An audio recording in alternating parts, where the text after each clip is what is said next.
Bande dessinée, manga, comics, produits dérivés. Vivez la BD avec Slumberland BD World.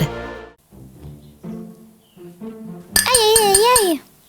Pardon, excuse-moi. C'est pas grave, j'ai l'habitude. Dis-moi, c'est qui l'invité de l'émission aujourd'hui? Ah, aujourd'hui c'est Julien Lambert. Julien Lambert? Connais pas. Ah, pourtant il s'est déjà fait pas mal remarquer, c'est un jeune auteur, mais... Et en plus, le personnage de sa bande dessinée, il parle aux objets, comme moi. J'espère que lui en tout cas on le prend pas pour un fou. Maman! Papa parle encore tout seul!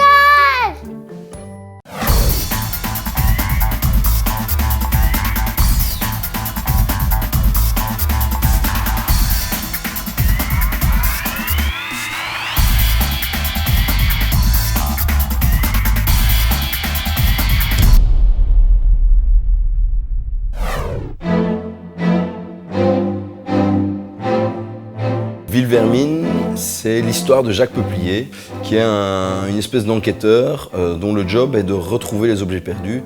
Et en fait, il a un super pouvoir, un peu comme un super-héros, qui est de parler aux objets. C'est-à-dire qu'il parle à sa chaise, à sa cafetière, à sa canette de bière, à tous les objets qu'il croise. Et du coup, son job de retrouver les objets perdus, il le fait grâce à tous les objets qu'il peut croiser. Il mène des enquêtes dans le monde des objets. Et dans Ville-Vermine, il se retrouve à devoir rechercher une personne, Christina, et ce qui le met en danger, voilà. Je crois qu'en fait je voulais un nom de personnage qui sonne comme Théodore Poussin, qui pour moi est un héros que j'admire par-dessus tout parce qu'il est super incarné et il y a quelque chose de super beau dans ce personnage, et déjà dans le fait qu'il s'appelle Théodore Poussin, je trouve ça assez incroyable, quoi. Et je voulais un nom de personnage qui sonne avec je voulais un nom d'arbre pour Jacques Peuplier, parce que pour moi il avait une tête d'arbre un peu d'écorce. Voilà.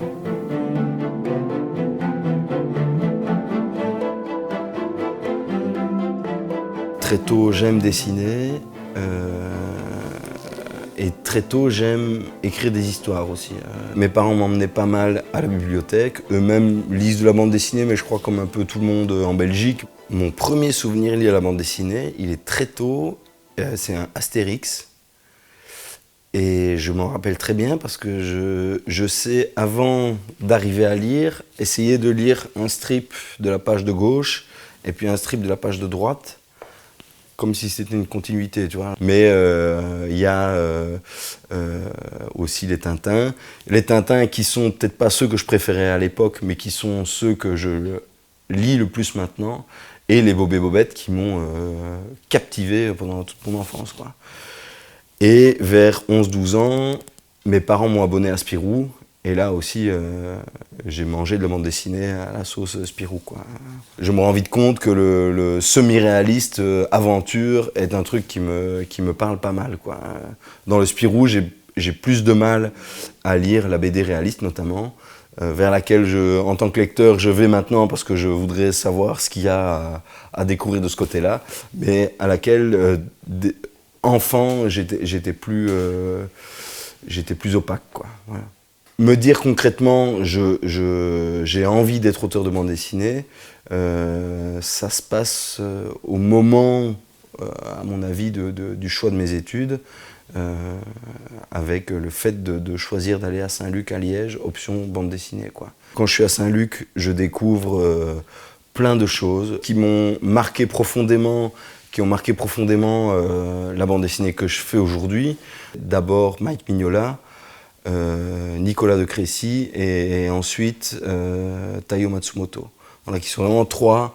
Alors c'est marrant parce qu'il y a un comics, un franco-belge et un manga, mais tous les trois m'ont profondément marqué. En première année, on fait des progrès incroyables. Il y avait des exercices où ils nous demandaient que les décors soient liégeois, c'est-à-dire qu'on s'inspire de ce qu'on voit au quotidien pour qu'il y ait quelque chose de concret dans nos décors. Et c'est quelque chose qui en fait m'a amené à vraiment observer la ville de Liège avec tendresse, avec curiosité et qui m'a amené vers mes décors actuels. Je retiens des choses d'un prof qui s'appelle Fifi, Philippe Sadzo, qui dit des trucs qui me restent, à savoir notamment à un moment, il nous dit à tous que si on veut être publié, il n'y aura pas de problème, être payé, c'est un autre problème. Et je retiens ça très fort, c'est-à-dire qu'à partir de ce moment-là, je sais que si je veux être publié, j'y arriverai.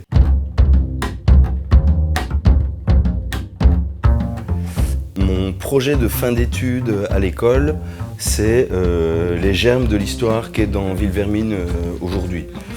Il y a déjà le personnage qui s'appelle pas encore Jacques Peuplier, mais physiquement c'est déjà un grand baraquet en chemisette avec des rouflaquettes.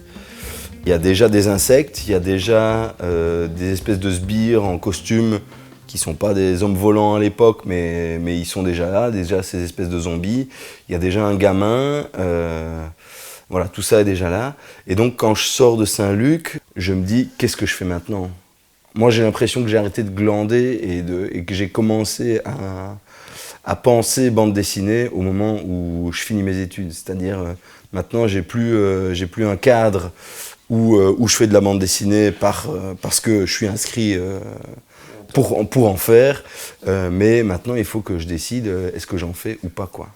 Je me rends compte très vite que si je veux continuer à faire de la bande dessinée, il faut que je m'y accroche et que je m'y attelle de façon convaincue et méthodique. Et c'est le moment où je me mets à dessiner tous les jours jusqu'à ce que ça devienne un réflexe. Avec des potes, on avait un fanzine qui s'appelait Exhibition à ce moment-là, dans lequel je faisais des petites histoires, mais toujours à la bourre, etc. Mais c'était des prétextes et c'est un moment aussi où je commence à guetter les concours. Et je vois vite ça comme un prétexte super intéressant parce qu'il y a une date de rendu, parce qu'il y a parfois un thème, il y a parfois une contrainte de nombre de pages. Et voilà, et par ailleurs, c'est via un concours, le prix Raymond Leblanc, que je fais ma première bande dessinée.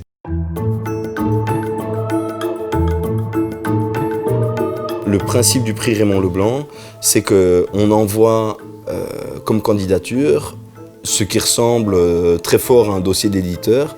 On sort des cartons de Manon cette histoire de Edwin qui nous semblait convenir à l'idée du prix Raymond Leblanc, à la fois de la grande aventure, accessible à tous, et qui, pour Manon, très important, parlait aussi du rapport au livre, à l'imaginaire.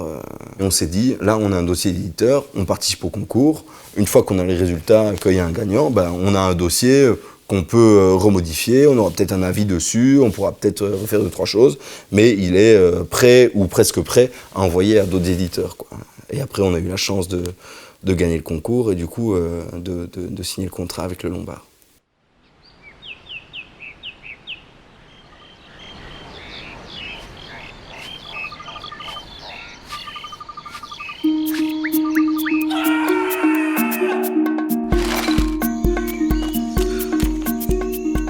Ça a été une grande porte ouverte vers la bande dessinée puisque c'est notre premier contrat. Donc c'est la première bande dessinée qui sort avec notre nom dessus. C'est une première expérience. Il y a beaucoup de choses qu'on apprend en faisant Edwin. Moi, avant ça, je m'imaginais plutôt écrire moi-même mes histoires. Donc il y a aussi l'apprentissage de la collaboration avec Manon, qui est super enrichissant parce qu'on se rend compte qu'on a des idées sur ce qu'est la collaboration entre un scénariste et un dessinateur. Et du coup, c'est aussi l'apprentissage de comment on discute du scénario, quelle est la place de l'un et de l'autre dans l'écriture, à quel moment Manon me passe la main. On a gagné forcément un peu d'assurance parce que moi, j'avais déjà, je pense qu'il y a une 60aine de pages dans Edwin. L'air de rien, pour un dessinateur, d'avoir dessiné 60 pages, ça m'a fait gagner de la confiance, de dire je peux le faire, je peux y arriver. Et du coup, proposer mes projets par après à d'autres maisons d'édition, quoi.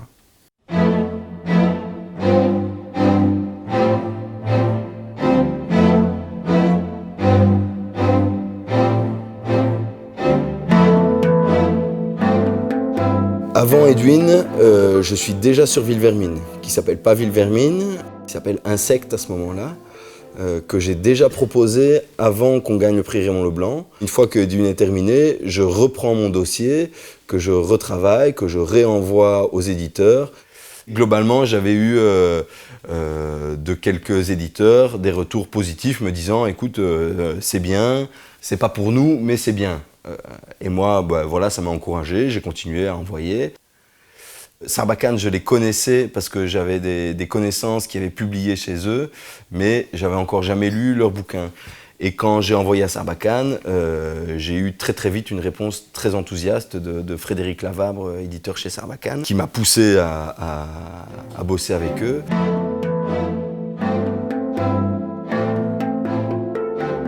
Par rapport à Edwin, la grosse différence, c'est que je suis seul aux commandes. Donc il y a toute une phase d'écriture qui là prend pas mal de temps. À la sortie du premier tome, je suis super en retard sur l'avancement du deuxième tome. Donc je n'ai pas énormément de temps pour faire de la promo à ce moment-là, j'en fais un peu.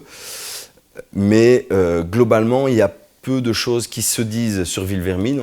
À partir du moment où il y a la sélection pour le Fauve Polar SNCF à Angoulême, là, les choses changent, c'est-à-dire que je vois plein d'articles arriver de gens qui n'avaient pas lu ou pas vu ou pas eu le temps, pas pris le temps de voir Ville-Vermine et qui là en parlent et globalement des retours très positifs. Quand j'arrive à Angoulême 2019, je suis ni optimiste ni pessimiste. Je me dis on était 5 ou 6 en sélection. Je me dis, j'ai autant de chance que les autres. Et du coup, toute la journée, je suis super serein. Et par contre, quand on arrive à la cérémonie, là, je commence à flipper. Alors, le Fauve Polar SNCF 2019 est attribué à Ville-Vermine, l'homme aux babioles de Julien Lambert chez Sarbacane.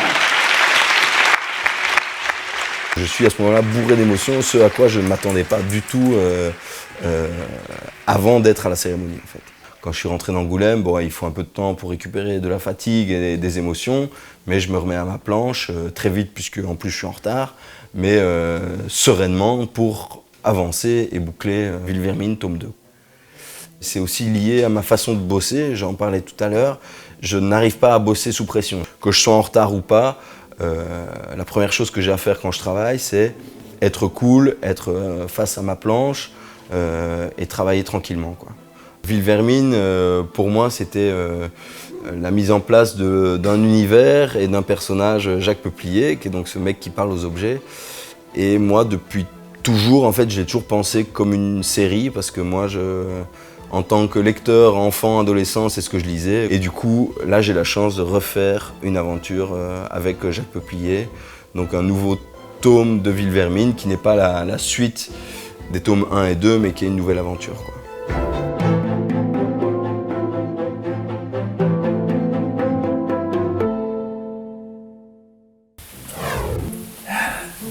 Ouch!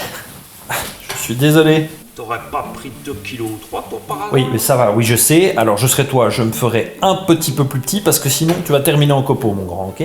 Dernière émission, je vais me reposer et regarder un petit peu la télé. Ah, mais je pense qu'il y a un chouette documentaire qui passe à la télé pour l'instant. Un documentaire sur quoi? C'est sur un élevage de moules en Haute-Savoie. Ça a l'air trop super. C'est pas banal, je suis chaud, ça me tente. Oh, te fatigue pas, mon beau. Toi et ton canapé, de toute façon, vous en avez plus pour longtemps, hein. Ah bah joie, ça me saoule. Maman, papa a encore explosé.